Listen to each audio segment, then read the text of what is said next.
नमस्कार दोस्तों, जैसा कि थंबनेल है कि आप 10,000 रुपया लगाए होते तो आज वो 4 करोड़ रुपया हो जाते। जी हाँ, 4 करोड़ रुपया।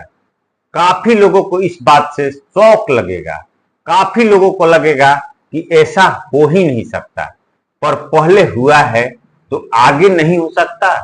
तो इस वीडियो में आज हम जानेंगे कि कैसे ये मुमकिन हुआ, क्या आगे भी हो सकता है।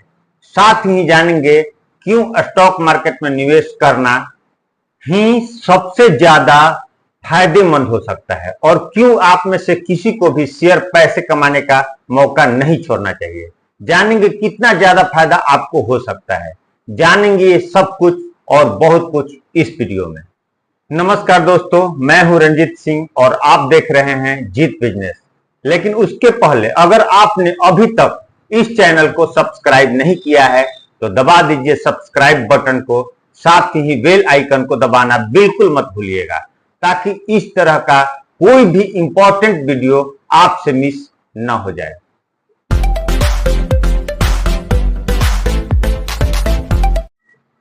इसमें शॉकिंग की कोई बात नहीं है। 20 सालों में 10,000 रुपये 4 करोड़ हो गए। ये सुनने में लगता है कि हो ही नहीं सकता, लेकिन स्टॉक मार्केट ऐसी अपॉर्चुनिटी लगातार देता है। लेकिन दुख की बात पता है क्या है? क्योंकि दुनिया भर में स्टॉक मार्केट में जो रिटर्न की अपॉर्चुनिटी है उसका फायदा लगभग 40% लोग उठाते हैं डेवलप देशों में, लेकिन भारत में केवल 2 से 3% ही लोग शेयर बाजार में निवेश करते हैं। मतलब अपने देश में 2-3% लोग हाई ग्रोथ अपॉर्चुनिटी का फायदा उठाते हैं। क्यों है ऐसा? क्यों भारत में इतने कम लोग इस चीज का फायदा उठाते हैं? 2 कारण है। पहला तो ट्रेडिशनली घरों में स्टॉक मार्केट की इमेज बहुत खराब है। आधे लोग इसे कैसीनो या जुआ कहते हैं। पेरेंट्स कभी बच्चों को इनकरेज नहीं करते कि शेयर में पैसा लगाओ बेटा, हमेशा इसे गलत नजरों से ही देखा जाता है। तो क्यों देखा जाता है? शेयर मार्केट की ये खराब इमेज कब पैदा हो गई? तो देखिए, इसके लिए हिस्ट्री जानना जरूरी है। हमें यह समझना होगा कि 1990 और उसके पहले तक सेबी नहीं थी। सेबी 1992 में बनी, जो देखती है कि यहां कोई रेगुलेशन में फ्रॉड ना हो। इसका रेगुलेटरी देखती है, इसका सारा व्यवस्था सेबी देखती। तो सेबी तो थी नहीं, तो उसके पहले इस मार्केट में बहुत तरह की गलत चीजें होती थी। एक तो डिजिटली ट्रांजैक्शन नहीं थी, शेयर को मैन्युअली खरीदना और बेचना होता था, तो उसमें धांधलीबाजी बहुत होती थी। एक तो शेयर गुम जाए, गिर जाए या जल जाए तो उसके पैसे लेने में बहुत दिक्कत होते थे।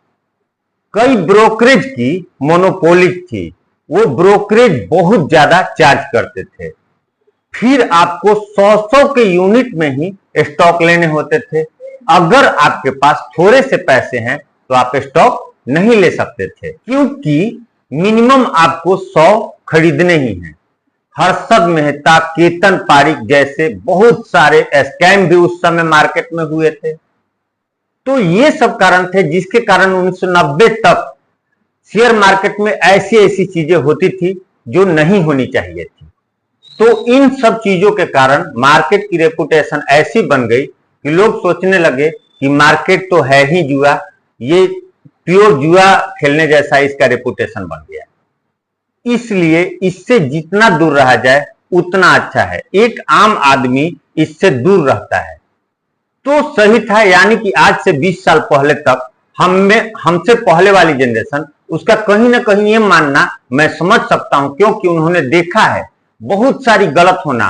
वो ही है, वो सब एक्सपीरियंस नए लोगों को शेयर करते हैं, नए जनरेशन से शेयर करते हैं और नई जनरेशन इस मार्केट में नहीं आती। तो इस कारण मुझे लगता है ये गलत है, क्योंकि अब सब ट्रांजैक्शन डिजिटल है। आपने शेयर खरीदा और शेयर आपके डीमेट अकाउंट में चला गया, बिल्कुल बैंक के जितना सेफ है। आपके डीमेट में जो शेयर रखा हुआ है वो कहीं नहीं जाएगा। शेयर हर तरीके से सुरक्षित है। शेयर चोरी होना, गुमना, कुछ फ्रॉड हो जाना, इसकी चांसेस लगभग ना के बराबर है। तो ऐसे में अब सही समय है कि जो 2 से 3% लोग बाजार का फायदा उठाते हैं वो और लोग आगे आए, ज्यादा लोग स्टॉक्स में निवेश करें, और हो सकता है कि आप भी, अगर आपने अच्छे से इन्वेस्टमेंट की तो आप कई 100 गुना पैसा कमाएंगे। जी हां, शेयर बाजार में पॉसिबल है। जानते हैं आगे कैसे। पहले बात कर लेते हैं विप्रो की। आज से 20 साल पहले विप्रो के शेयर की कीमत मात्र 10 रुपये थी। अगर आपने 10,000 रुपये लगाकर छोड़ दिए होते तो आज उसकी कीमत 50 लाख रुपए होते। वही बात अगर बजाज फाइनेंस की करें तो उसी समय 2004 के आसपास इस शेयर की कीमत मात्र 2 रुपये होती थी। अगर आपने 10,000 रुपये इस शेयर में लगाए होते तो उसकी कीमत आज 4 करोड़ रुपए के आसपास चला गया होता। यानी आज इसकी एक शेयर की कीमत 8,000 रुपए के आसपास पहुंच चुकी है। 2004 में 10,000 रुपए की कीमत बहुत ज्यादा भी नहीं थी। ऐसा नहीं था कि लोग 10,000 रुपए बैंकों में जमा नहीं करते थे। बहुत सारे लोग जो उस समय 10,000 रुपया बैंक में एफडी के रूप में जमा किए, उनका आज 2024 में 40,000 रुपए के आसपास बना।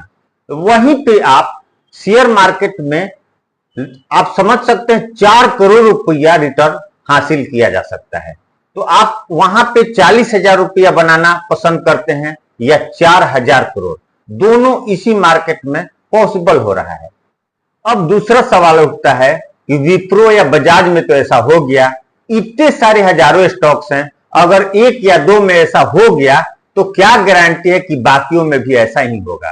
तो इसका जवाब ये है कि 1 या 2 स्टॉक्स नहीं, इंफोसिस हो, हीरो होंडा हो, गैलेक्सो हो, टीसीएस हो, आयसर मोटर हो, पेज इंडस्ट्रीज हो, एमआरएफ हो, न जाने ऐसी कितनी स्टॉक हैं जिसने लोगों की दुनिया बदल दी है।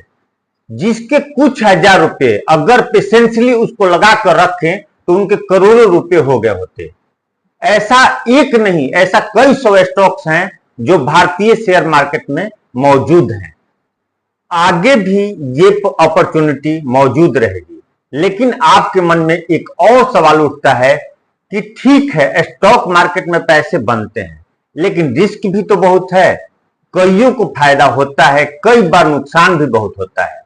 जैसा कि हम फिल्मों में देखते हैं कि पूरी प्रॉपर्टी लूट जाती है स्टॉक मार्केट में। निवेश करके इससे कितनी सच्चाई है, चलिए जानते हैं। तो बिल्कुल ये सच है, स्टॉक मार्केट में लॉस हो सकता है, लेकिन ध्यान रखिए, स्टॉक मार्केट में लॉस हो सकता है, लेकिन जिन इंस्ट्रूमेंट को आप सेफ समझते हो, चाहे वो सेविंग अकाउंट हो या फिर वो आपका फिक्स डिपॉजिट हो, उसमें लॉस हो नहीं सकता।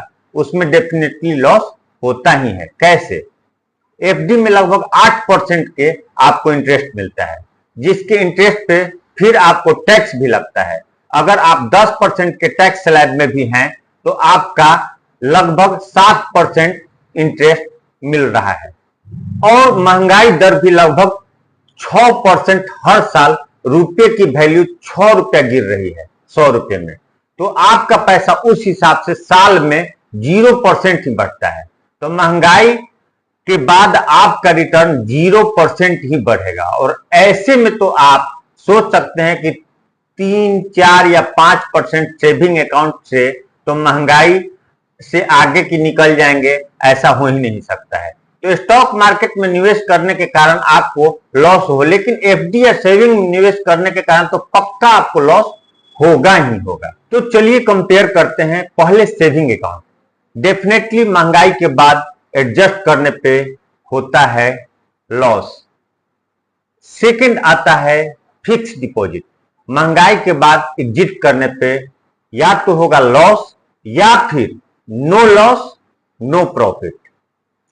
अब बात करते हैं स्टॉक मार्केट की।